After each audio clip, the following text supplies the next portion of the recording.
Ma dernière vidéo m'a donné envie de consacrer quelques lignes à un endroit où j'ai beaucoup de mal à vivre, le présent.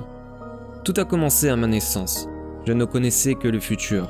Depuis le Big Bang jusqu'à avant l'existence même, pendant l'infinité, mon essence refusait de poindre le bout de son nez. Et de mes yeux, je ne pouvais rien toucher, car ces derniers n'avaient pas encore germé du néant. Des pétales entouraient déjà un bourgeon, comme une couronne, pour le sacré seigneur des environs.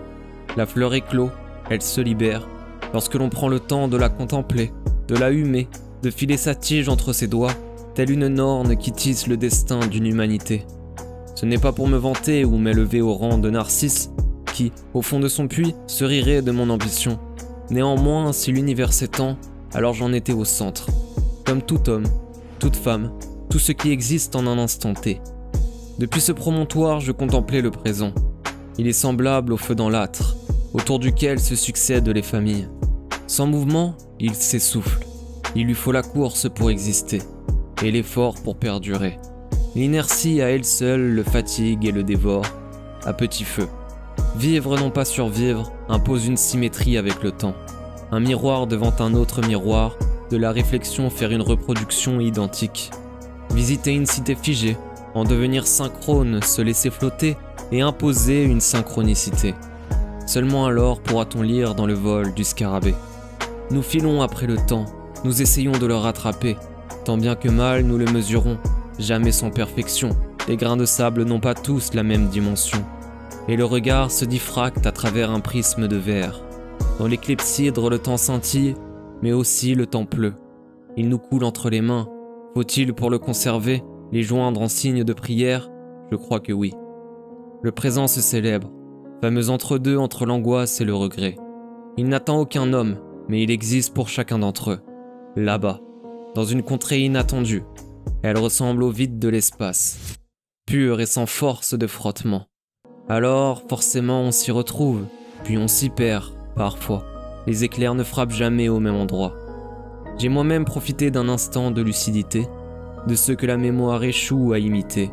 Je n'étais encore qu'un nouveau-né, et nouveau était le maître mot. Naître en sera l'esclave. J'appréhendais la réalité. Pour la première fois, donc, sans impureté. Vous souvenez-vous lorsque je parlais de force de frottement? Ce n'est pas loin derrière, c'est pourtant déjà le passé. À cette époque si proche, ce rappel appartenait au futur. Il y a de quoi en perdre la tête, parce que l'on ne fait qu'y penser.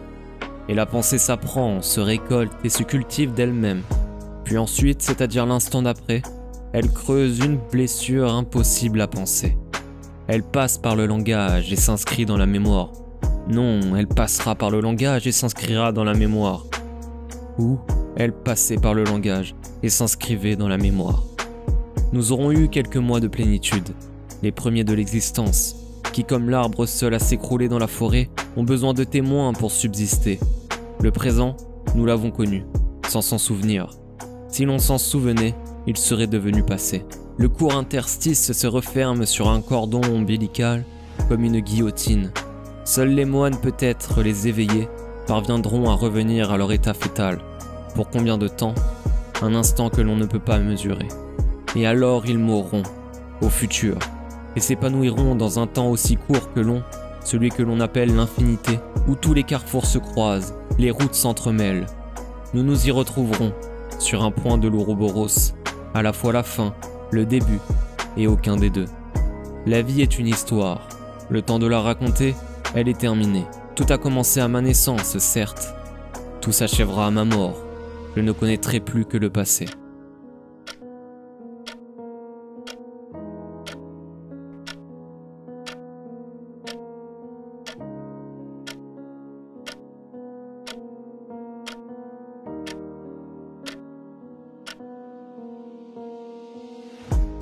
Alors courez-vous les fous, courez sur vos existences absurdes, courez à la poursuite de ce que vous ne saisirez jamais, ce qui résidera toujours à vos côtés, à l'intérieur de vous, et puis tout autour, depuis des temps immémoriaux, dans le désert que le vent finit par emporter.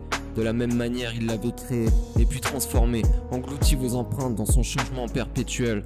Chaque grain de sable aura épousé la plante de vos pieds, pour s'unir à vous dans leur entièreté. Cet instant est figé, plus rien ne pourra l'effacer.